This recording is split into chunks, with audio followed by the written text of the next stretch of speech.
अस्सलामुअलैकुम and welcome back to my channel.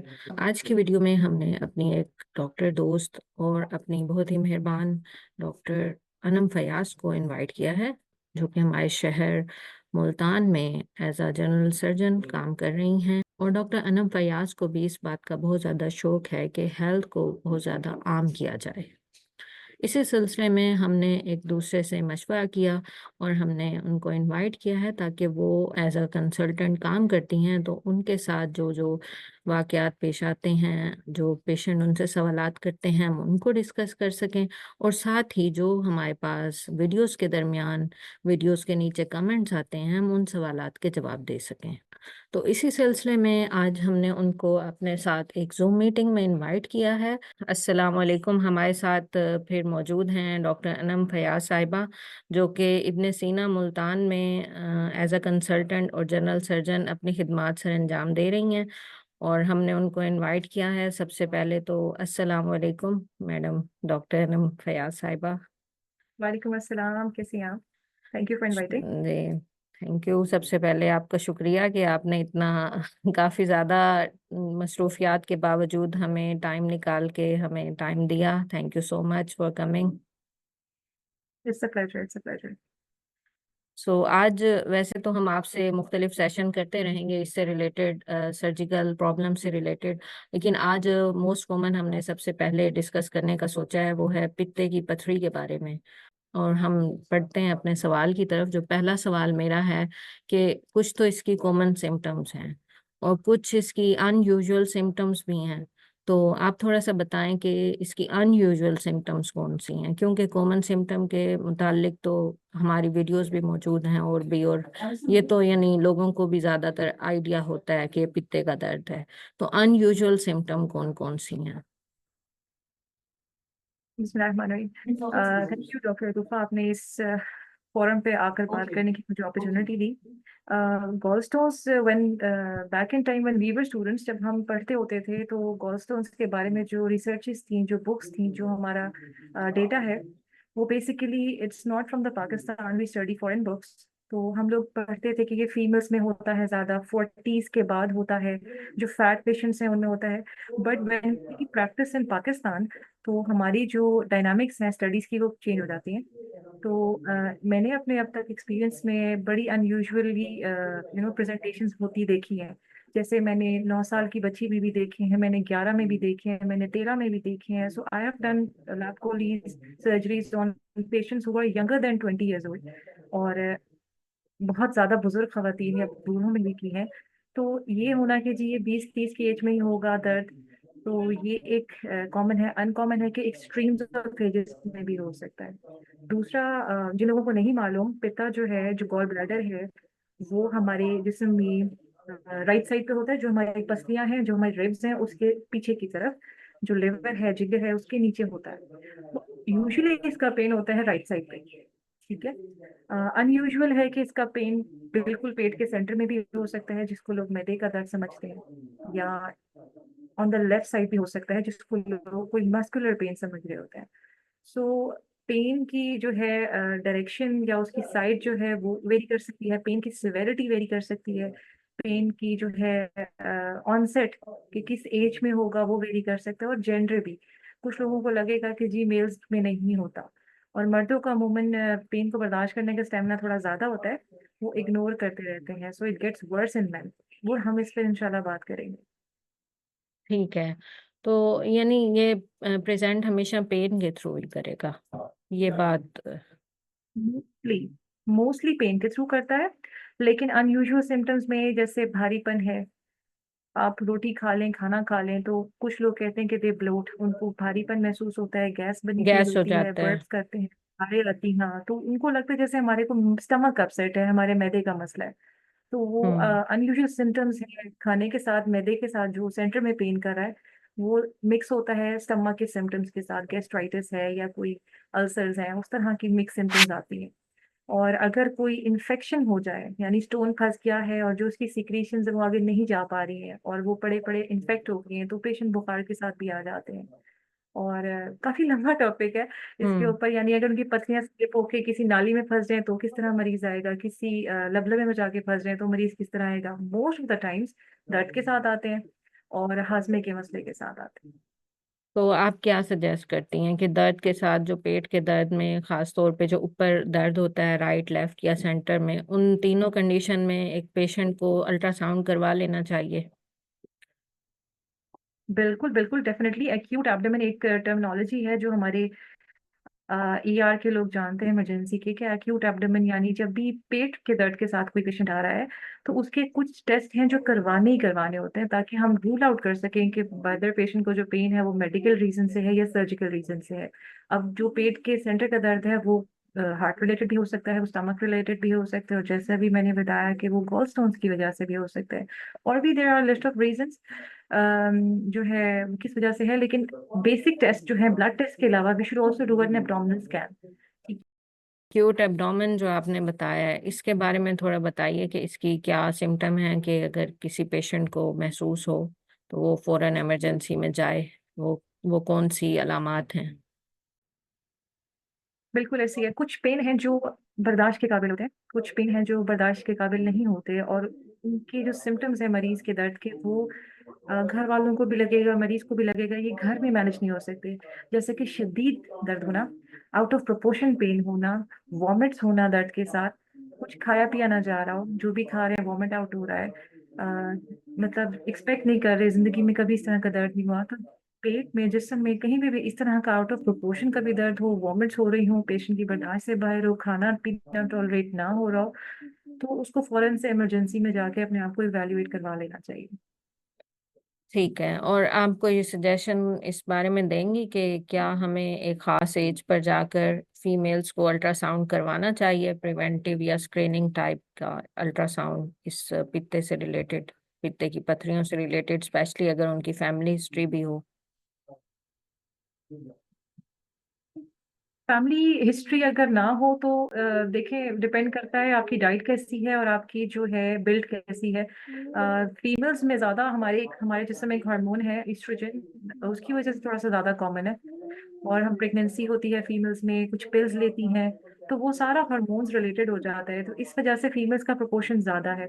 अगर किसी फीमेल को या इवन किसी मेल को मालूम हो कि उसकी फैमिली में रन करी है डिजीज, तो उनको सबसे पहले तो अपनी डाइट का ख्याल रखना चाहिए, और कोलेस्ट्रॉल कम लें, फैटी फूड कम लें। ठीक है, इससे आपकी tendency to go towards building gallstone वो वैसे ही कम हो जाएगी। दूसरा, वो नहीं है लेकिन खाली पेट अगर स्कैन करवाएं तो एक दफा तसल्ली हो जाती है। लेकिन कभी पेन हो, ज्यादा बेहतर यही है कि जब सिम्टोमेटिक हो रहा हो कि right side of the abdomen में या सेंटर में या लेफ्ट साइड पे अपर पार्ट पे कभी जिंदगी में पेन हो, तो एक दफा आकर अल्ट्रासाउंड करवा के इवैल्यूएट करवा लें जनरल सर्जन से, दैट दे नो कि हम लोग क्लियर हैं या भी हम सिम्टोमेटिक हैं। ठीक है। वैसे हर और साल बेशक ना करें। सही है, हर साल ना करवाएं, बिल्कुल। अगर सिम्टम हो तो फिर करवा लें, बेहतर है एक दफा तसल्ली के लिए। और बिल्कुल अगर बिल्कुल। अल्ट्रासाउंड पे पित्ते में पथरी नजर आ जाती है, तो हमने देखा है, मैंने भी अपने प्रैक्टिस में देखा है, बहुत सारे लोग इसको सीरियस नहीं लेते, बस आ गई है तो बस ठीक है, कहते हैं चलें देखेंगे जब दर्द होगा, उसको सीरियस लेकर उसको विजिट नहीं करते, सर्जन को विजिट नहीं करते। तो इस बारे में आपकी क्या राय है कि अगर पित्ते की पथरी नजर आई है अल्ट्रासाउंड पे, तो अब नेक्स्ट स्टेप क्या करना चाहिए पेशेंट को? Trust your doctor. जो आपको आपका सर्जन कह रहा है प्लीज उसको ट्रस्ट करें। देयर इज अ रीजन कि हम लोग स्पेशलिस्ट कहलाते हैं, और हम जैसे डॉक्टर होकर किसी और की फील्ड पे उतना ज्यादा कॉन्फिडेंटली कमेंट नहीं करेंगे। तो आई वुड ऑल्सो सजेस्ट कि आप प्लीज अपने डॉक्टर को जब दिखाएं तो उसकी कंसल्टेशन है उसको ट्रस्ट करें, because we have seen the complications. जब पेशेंट नहीं मानता बात को और बाद में आता है और वो कॉम्प्लिकेट होके आता है, तब सर्जन के लिए भी मुश्किल है, तब पेशेंट के लिए भी मुश्किल है। And I have scene very bad cases जो कि टर्न आउट करते हैं कॉम्प्लिकेशंस की वजह से। तो सबको लगता है शायद सर्जन है तो तभी सर्जरी एडवाइस करें, लेकिन trust me there is a reason that we are advising कि इसकी सर्जरी होनी चाहिए। और अब आपने बात कर ही दी है कि इसकी सर्जरी होनी चाहिए, और बहुत सारे लोग समझते हैं कि शायद इसका कोई इलाज मुमकिन है सर्जरी के बगैर। जो कि मेडिकली ऐसा मुमकिन नहीं है। यानी हमारी रिसर्च से मुताबिक आज तक तो कोई ऐसा नहीं देखा गया कि विदाउट सर्जरी इसकी कोई ट्रीटमेंट हुई हो। इसके बारे में बताइए आप जरा। कुछ लोग समझते हैं कि कोई सिरप पी लें, कोई आयुर्वेदिक और हर्बल और इस तरह के इलाज में लोग लगे रहते हैं काफी।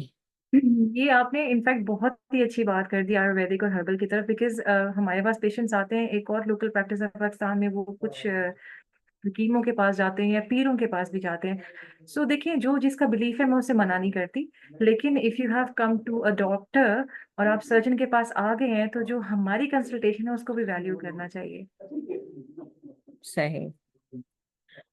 अभी तक की देखें ना डॉक्टर तूफा, अभी तक दुनिया में आप कहीं पे भी देख लें, अगर कोई ऐसी दवाई इजाद हुई होती तो कहीं ना कहीं उसका जिक्र आ चुका होता। हम्म। जो पेशेंट थोड़ा सा तंग होते हैं इस मामले में, वो जब पेट का सिम्टम समझते हैं ना कि ये मैदे का मसला है, तो वो जाते हैं मेडिसिन के डॉक्टर के पास या फिर गैस्ट्रोएंटरोलॉजिस्ट के पास। गैस्ट्रोएंटरोलॉजिस्ट वो के भी पास। मोस्ट ऑफ द टाइम्स जो है गैस्ट्राइटिस के तौर पे जो है ना ट्रीट कर रहे होते हैं। सो एक जनरल सजेशंस हमारे फेलो कोलीग से भी यही है और पेशेंट से भी यही है कि अगर आपको सिम्टम्स ऐसे हैं जो नहीं ठीक हो रहे, मैदे के, अगर आपको लग रहा है कि मैदे का मसला है, खाना हजम नहीं हो रहा, बर्प्स आ रहे हैं, भारीपन महसूस होता है खाने के बाद, या दर्द होना शुरू हो जाता है, सो प्लीज एक दफा अपना स्कैन करवाएं और एक दफा जनरल सर्जन को दिखा लें इफ यू हैव गॉलस्टोन्स। ठीक है, सर्जरी के बारे में फिर बताइए कि सर्जरी के जो ऑप्शंस हैं वो क्या क्या हैं। सर्जरी के ऑप्शंस आज के दौर में तो लेटेस्ट यही है कि हम लोग जाते हैं लैप्रोस्कोपिकली, यानी कैमरे के थ्रू। पेशेंट्स अक्सर जो है ना डिमांड करते हैं कि हमें लेजर से स्टोन्स रिमूव करवाने हैं, that is for the kidney stones. ये मैं सबको क्लियर करना चाहूंगी कि जो लेजर से स्टोन्स रिमूव हो रहे हैं वो किडनी के होते हैं। वो भी डिपेंड करता है वो किस तरह का, किस जगह का स्टोन है। Not every type of kidney stone या रीटर स्टोन का वो भी लेजर से ट्रीट नहीं होता। सो जो गॉल ब्लैडर स्टोन्स हैं, जो पित्ते की पथरी है, वो लेजर से ट्रीट नहीं होती, क्योंकि एक टेंडेंसी है जिस्म की ना। ये समझने वाली बात है कि जिस्म में एक टेंडेंसी है, वो आपके बॉडी के हार्मोन्स हैं या आपकी डाइट है या जो भी है, वो जिस वजह से आपके स्टोन्स बन रहे हैं, आप उसको छोटे से पित्ते को आप जिस्म से उसके स्टोन्स किस तरह से निकालें, फिर उसको रिपेयर करें, फिर वो दोबारा से बनेंगे, फिर दोबारा से पेशेंट अंडरगो करेगा सर्जरी। तो ये मल्टीपल सेशंस होंगे और पेशेंट का जो बिलीफ होगा वो डॉक्टर से फिर उठेगा कि नहीं, हमें तो फिर से बन गए। तो इसलिए अभी तक जो डेटा है, जो रिसर्चेज हैं, वो यही साबित करती हैं कि इसको स्टोन्स रिमूव करने के बजाय gallbladder along with the stones हम रिमूव करते हैं, सो दैट ये इशू जो है once and for all settle हो जाए। दूसरा इसका ऑप्शन है सर्जिकली ओपन करके, यानी चीरा दे के या कट लगा के।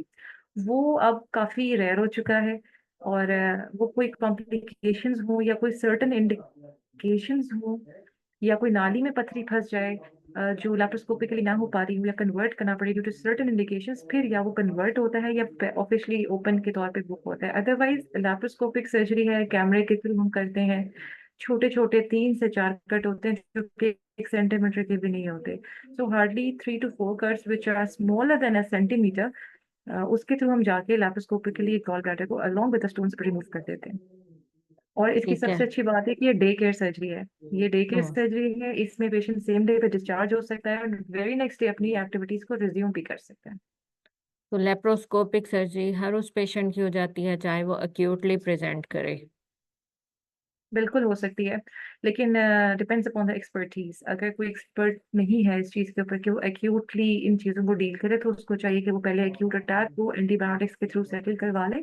सेटल होने के बाद फिर इलेक्टिवली प्लान कर ले सर्जरी को।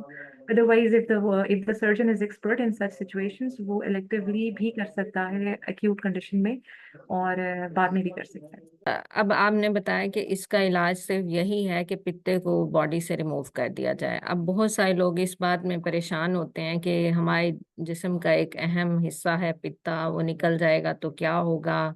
देखिए, जो गॉल ब्लैडर है ना, वो एक लिक्विड सिक्रीट करता है, थोड़ी देर के लिए स्टोर करता है और वो बाद में पास ऑन करता है स्टमक के अंदर, ताकि वो खाने के हाजमे में हेल्प कर सके।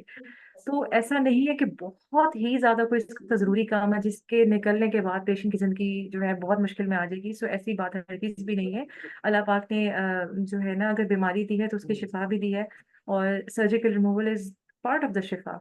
और अल्हम्दुलिल्लाह पेशेंट्स बिल्कुल सेटिस्फाइड रहते हैं, और आहिस्ता आहिस्ता आई हैव सीन कि वो इनफैक्ट फैटी फूड की तरफ भी आ जाते हैं। वो फैटी फूड लेते हैं, वो उसको टॉलरेट भी कर रहे होते हैं। So there is nothing to worry about. ठीक है। और जब ये पित्ता का ऑपरेशन करवाते हैं, बहुत सारे लोगों में देखा गया है, स्पेशली मैंने कमेंट्स भी रिसीव किए हैं अपनी वीडियोस में, कि उनको सेम उसी जगह पे वैसा ही दर्द दोबारा से होने लग जाता है, और 10 दिन 15 दिन के बाद भी वो दर्द रहता है, जिसकी वजह से पेशेंट बहुत ज़्यादा परेशान रहता है कि पता नहीं वहाँ कोई जख्म हो गया है, ये क्या हो गया है ऐसा। तो इस दर्द की वजह बताइएगा और उसके बारे में क्लियर कीजिएगा। This is a very nice question. देखिए, हेस्टीनेस ऑफ मेकिंग अ डिसीजन जो है ना, वो हमेशा हर इंसान को परेशान करती है। ये जो गॉलस्टोन्स के सिम्टम्स हैं, जैसे मैंने पहले अर्ज किया कि मिक्स करते हैं समटाइम्स स्टमक के इश्यूज के साथ। सो अगर पेशेंट को इवेल्युएट नहीं करवाया गया गैस्ट्रोएंटरोलॉजिस्ट से, जिसको कॉन्फिडेंट है कि देयर आर नो अल्सर्स या कोई गैस्ट्राइटिस नहीं है, कोई मेडिकल मसला नहीं है, confidently one can perform a surgery on such patient. Sometimes ऐसे होता है कि पेशेंट को दोनों मसले होते हैं। ठीक है, एक पेशेंट का मैदे का भी इशू है, क्योंकि हम लोगों की जो डाइट है वो मिर्च मसालों वाली होती है, वो तेल से भरे हुए सालन होते हैं, वो बाहर के खाने होते हैं। सो स्टमक हम लोगों के अपसेट अब ज्यादा होते हैं। तो पेशेंट को दोनों मसले भी हो सकते हैं। इट्स नॉट दैट कि सर्जरी के बाद कोई पेन स्टार्ट हो सकता है उसको दोनों इश्यूज चल रहे हो, तो वो हम उसको डील कर सकते हैं। लेकिन सेपरेटली अगर कोई सर्जरी के बाद हो तो भी उसकी तसल्ली की जाती है। हो सकता है वो छोटा सा कोई पेशेंट का या तो थ्रेशोल्ड कम होता है पेन का, समटाइम्स वो अच्छे पेन किलर्स के साथ सेटल हो जाता है, समटाइम्स वेरी लेस चांसेस कि कोई पोर्ट साइट इन्फेक्शन हो जहाँ से हम पोर्ट डालते हैं, वहाँ सुपरफिशियल सी कोई छोटी सी अगर इन्फेक्शन स्टार्ट हो रही, वो भी अच्छे एंटीबायोटिक कवर से सेटल हो जाती है। हाँ। और एक जो प्रॉब्लम है, गैस बहुत ज्यादा हो जाती है पेशेंट्स में जैसे ही पित्ता निकलवाते हैं और एहतियात नहीं करते, तो गैस का इससे क्या ताल्लुक है? आप इसको ज्यादा एक्सप्लेन कर दें ताकि पेशेंट समझ सकें और नेक्स्ट टाइम वो उस फैटी फूड से अवॉइड करें ताकि गैस से बच सकें। अल्लाह ताला ने फरमाया इन अल्लाह मअ साबिरीन। तो सब्र जो है ना बहुत अच्छी चीज है। हम लोग सर्जरी के बाद लिटरली जो पोस्ट ऑफ पेशेंट्स हैं उनसे सब्र नहीं होता, क्योंकि वो ऑलरेडी एक बेचारे आई बिलीव सब्र कर रहे होते हैं, उनसे उनसे वो खुराक नहीं खाई जा रही होती। तो moment they get the surgery done, they want कि हम सारी डाइट इकट्ठे से रिज्यूम कर लें। वो हर चीज खाने की ट्राई करते हैं। एक चीज है कि जी वो पेशेंट को दूध पिलाते हैं, उसको ताकत देने के लिए यखनी पिलाते हैं। तो yakhni is basically all skimmed fat. उसमें सारी उसकी जो कोलेस्ट्रॉल है, वो चर्बी का जो भी उसकी अंदर से न्यूट्रिएंट्स है, वो यखनी में आते हैं। तो यखनी तो हर वो चीज है उसके अंदर जो हम मना कर रहे हैं। वो बेसिकली डाइट पे डिपेंड करता है। जब आपको आपका डॉक्टर, आपका जो है अटेंडिंग सर्जन बता रहा है कि आपने इतने अरसे का परहेज इस चीज के लिए करना है, तो प्लीज उसको फॉलो करें। इसको फॉलो करने के बाद जो है पेशेंट्स जो फॉलो पे आते हैं हमारे पास, वो बिल्कुल पेन फ्री रहते हैं, वो सिम्टम्स लेस रहते हैं। और very very small percentage of people, उनको गॉल ब्लैडर निकलने के बाद भी सेम टाइप का पेन फील होता है, लेकिन दैट स्टडी शोज कि वो बहुत ही कुछ छोटी स्मॉल परसेंटेज ऑफ नंबर है। ठीक है। जो आपने बताया कि वो दूध भी ना पिएं और यखनी भी ना पिएं या खाएं, तो दूध, फिर मलाई ताकत। वाला दूध, मलाई वाली चाय और यखनिया, ये जो मलाई है स्किम, हम अगर आपने दूध पीना है तो आप स्किम मिल्क ले लेना, आप उसको फैट हाँ। फ्री करें। ठीक है, चाय थोड़ा सा कम करके रखें और उसको भी मलाई के बगैर वाली बनाएं। और यखनी खासकर मेरी सबसे गुजारिश है कि यखनिया जो है ना, इन सच पेशेंट्स उनको अभी ना दें।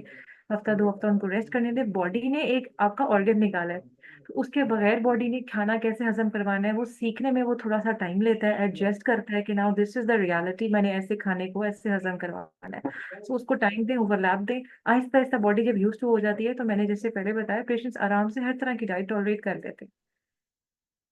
ठीक है। तो हमारे यहाँ तो यही कॉन्सेप्ट है ना कि ताकत से जो है वो यखनी से आएगी। यखनी पे तो सही कह रही हैं। आप बताएंगे फिर ताकत के लिए क्या लें?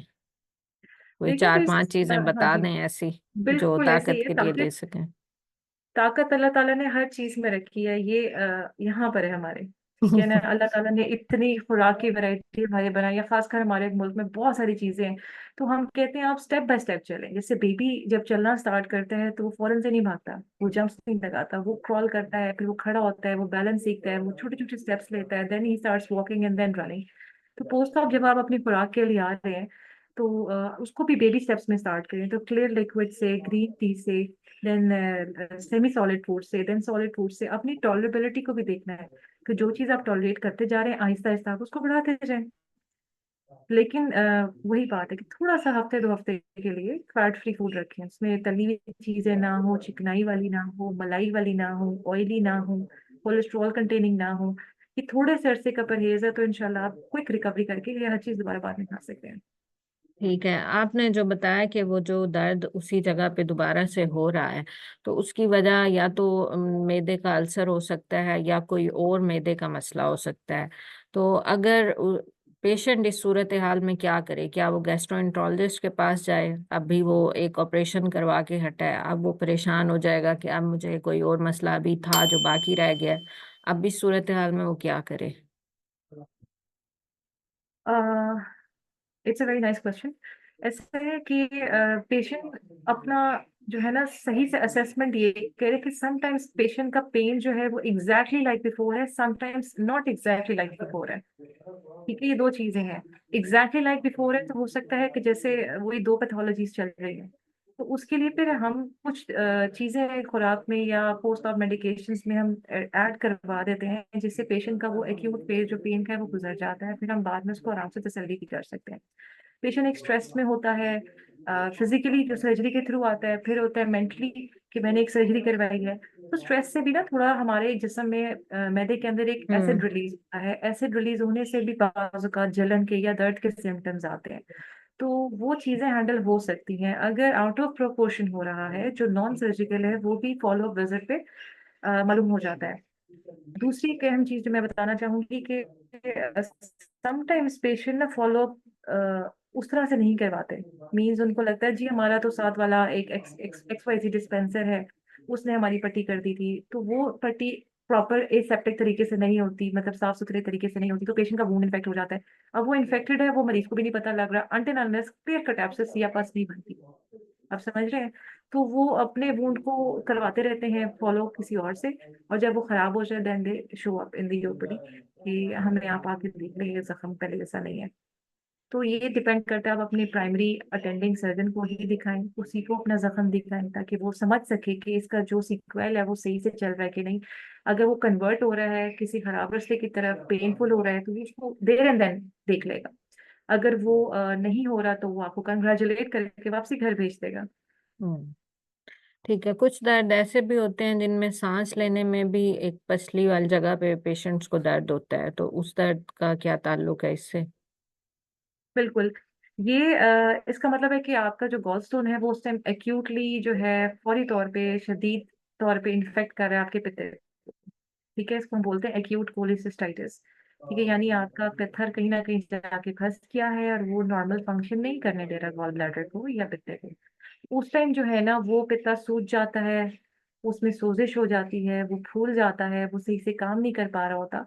तो वो जब इस तरह से मरीज के साथ होता है तो मरीज को दर्द होता है, और जब वो हाथ लगाता है या वो लंबा एक गहरा सांस लेता है तब उसको ज्यादा तकलीफ होती है। तो ये उन पेशेंट्स में है जो कहते हैं कि ठीक है मैं घर पे गोली खा लूंगा या खा लूंगी, मैं ठीक हूँ, मैंने किसी डॉक्टर को नहीं दिखाना, मैंने किसी सर्जन को नहीं दिखाना, वो हमेशा सर्जरी करेंगे।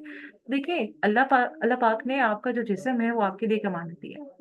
हर जिस्म के ऑर्गन का आपके ऊपर एक हक है। अगर कहीं पे पेन हो रहा है वो आपकी बर्दाश्त से बाहर है, तो ये जो आपने अभी अर्ज किया कि सांस लेते हुए भी दर्द हो रहा है या हाथ लगाने पे दर्द हो रहा है या बुखार शुरू हो गया है या उसकी शिद्दत बढ़ गई है, तो ये इसको घर पे ना प्लीज कोई पेन किलर खा के मैनेज करें खुद से। एक सर्जन को दिखा लें ताकि वो आपके लिए बेहतर आपको गाइड करे और आपको ट्रीट करे, और आपके लिए जो भी बेहतर फैसला बोले। ठीक है, और ऑपरेशन के बाद भी ये दर्द हो सकता है, इस तरह का दर्द जो सांस लेने के साथ हो?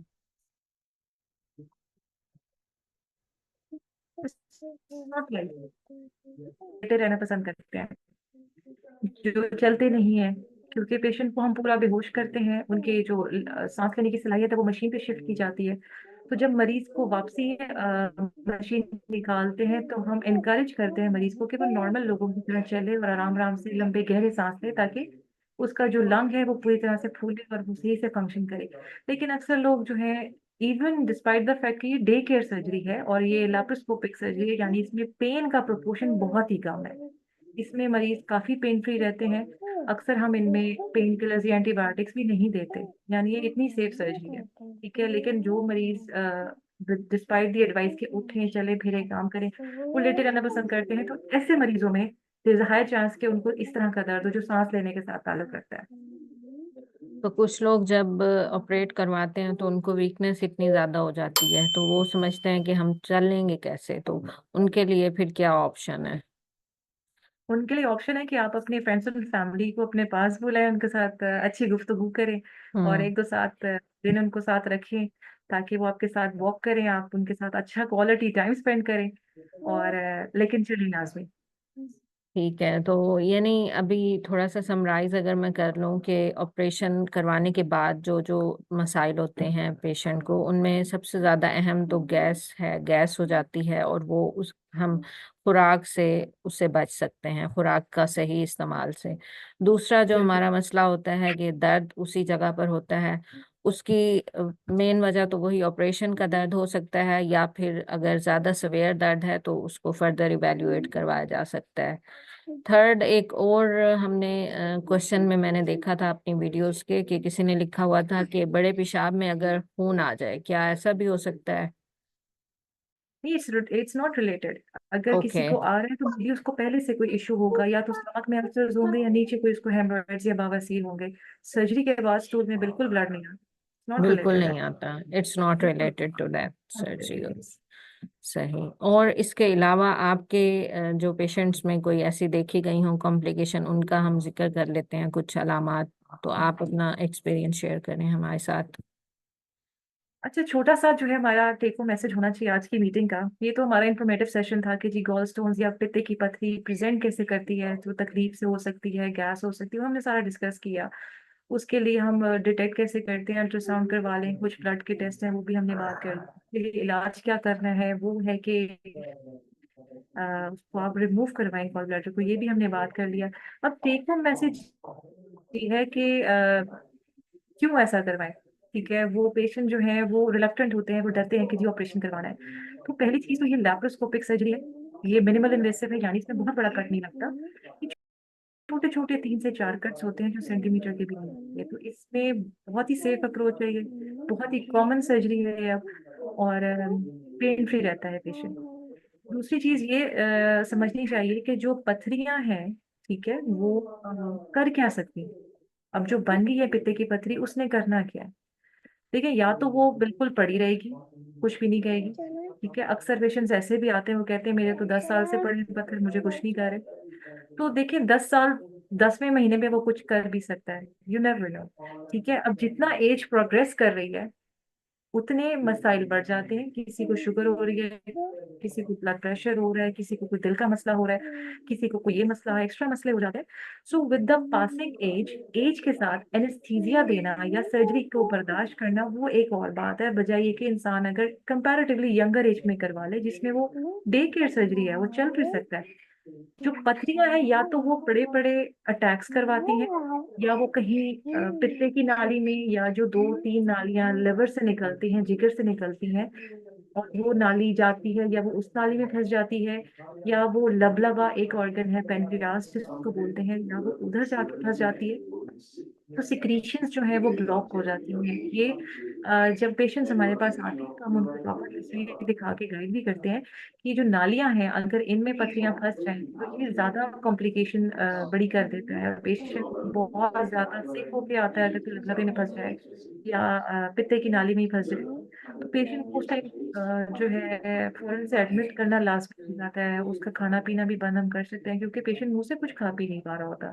दर्द की शिद्दत इतनी होती है, वॉमिट्स कर रहा होता है पेशेंट, ना पानी टॉलरेट करता है ना खाना टॉलरेट करता है, तो ऐसा मरीज घर के काबिल नहीं होता।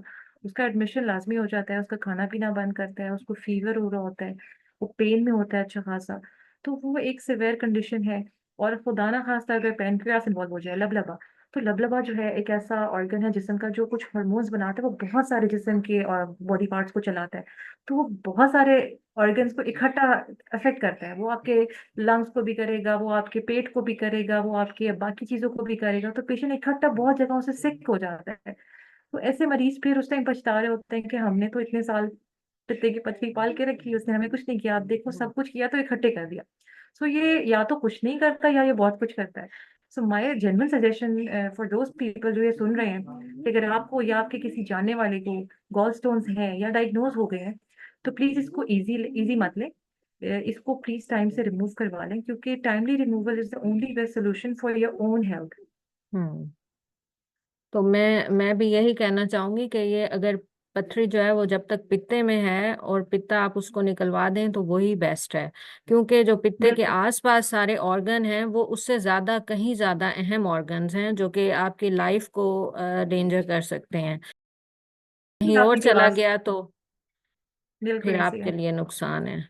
आप यकीन करें डॉक्टर तूफा कि I have seen people and I have operated on people who are more than 90 years old. Can you believe 95 years और 97 इयर्स तक को मैंने ऑपरेट किया है। तो ये जो कहते हैं ना कि 10 साल से पड़ी है और मुझे तो कुछ नहीं होता, ये तो मुझे थोड़ी सी बड़ी उनके दिल की तसल्ली की बात है। इंसान कोई शौक से सर्जरी नहीं करवाना चाहता, I do understand and respect that. लेकिन if a surgeon is telling you तो वो एक्सपीरियंस से बता रहे हैं। छोटे बच्चे जैसे मैंने अर्ज किया, like 13 9 years old, 13 years old, 18 years old, 21 years, ये सिम्टोमेटिक हो रहे होते हैं, पेन में होते हैं, they have to get their gallbladder remove. और एक शख्स जो बेचारा 90 प्लस हो चुका है, वो उसमें क्या सकत होती है पेन को बर्दाश्त करने की या सर्जरी को टॉलरेट करने की, लेकिन पेन और कॉम्प्लिकेशंस बढ़ती हैं तो उसको उस एज में करवाना पड़ा। सो ये एक्सट्रीम्स ऑफ एजेस में भी हो जाता है और तब जो है it's risky for those patients. तो सेफ सर्जरी सेफ टाइम में ही ज्यादा बेहतर ऑप्शन है। दूसरा, एक पेशेंट रिक्वेस्ट करते हैं, लेट मी टेल यू कि दे मेक इट कि हम इसको लेजर के जरिए निकलवाएं। वो मैं अर्ज करना चाहूंगी कि लेजर रिमूवल जो है वो किडनी स्टोन्स का है और that is not for the gall stones. और गॉल स्टोन्स के लिए जो एडवांस टेक्निक है वो लैप्रोस्कोपिकली ही है, कैमरे के जरिए पित्ते को निकालना अलोंग विद द स्टोन्स। वैसे तो ये वही सवाल हैं, वही इंफॉर्मेशन है जो पहले हर जगह अवेलेबल है। बस हमारी ये कोशिश है कि ज़्यादा से ज़्यादा लोगों तक पहुंच जाए। जितना हम ज़्यादा इस टॉपिक पर बात करेंगे उतना ज़्यादा लोग इसकी अहमियत को जान सकेंगे। तो उम्मीद है कि अब कुछ नए लोगों तक ये पहुंच जाए और वो इससे फ़ायदा उठा सकें। तो इंशाल्लाह नेक्स्ट हम टॉपिक, आपकी क्या सजेशन है? हम जिक्र कर रहे थे कि ब्रेस्ट लम्प के बारे में हम नेक्स्ट एक सेशन करें। जाकिर खैर डॉक्टर तूफा, आपकी तरफ से जो इनिशिएटिव है it's well appreciated. Not everyone in today's era does so much of an effort to create awareness amongst the people. तो लोगों को अवेयर करना उन्हीं की भलाई के लिए एक बहुत बड़ा सदका जारी है जो आप कर रही हो। I really appreciate you for that and thank you for inviting me. जजाकिर खैर। एंड आई होप कि हमारा जो ये सेशन है लोगों के लिए हेल्पफुल साबित हो, उनके लिए बहुत ज़्यादा मुफीद साबित हो। ब्रेस्ट लम्प के बारे में बिल्कुल हमें बात करनी चाहिए डेफिनेटली, खासकर जो इंक्रीजिंग रेशो है पाकिस्तान के अंदर। तो ब्रेस्ट लम्प चाहे वो परेशान कुन है या नहीं है, वो कैंसरस है या नहीं है, इस बारे में हम इंशाल्लाह नेक्स्ट अपने सेशन में बात करेंगे। और जो खवातीन हैं उनको इससे बहुत ज़्यादा फायदा होगा इंशाल्लाह। जी इंशाल्लाह। मेरा ये टॉपिक छेड़ने का मकसद ही यही था ताकि हमारे व्यूअर्स जान जाएं कि नेक्स्ट हमारा क्या इरादा है, किस टॉपिक पर बात करने का प्लान है। तो उम्मीद है कि Stay tuned. I would इंशाल्लाह। say stay tuned because inshallah we're going to create more awareness sessions on yes, the topics related to health, inshallah. Yes खासकर इंशाल्लाह। सर्जरी से related, तो I'm more than welcome. Yes exactly. And हमारा यही हमें feedback हमारे viewers के comments और व्यूज से मिलेगा कि वो उनको ये सेशन कैसा लगा। और आगे इंशाल्लाह हमारे सेशन ऐसे आने चाहिए या नहीं, ये आपकी चॉइस ही हमें आपका व्यूज ही बताएंगे। Thank you so much doctor Anam, आपने हमें अपने बिजी स्केड्यूल से टाइम दिया और हमें इतनी सारी इंफॉर्मेशन दी। इंशाल्लाह फिर आपसे मुलाकात होगी। Once again thank you so much. Take care. You're welcome. अल्लाह Thank you so हाफिज। much. You also take care. Allah Hafiz. अल्लाह हाफिज।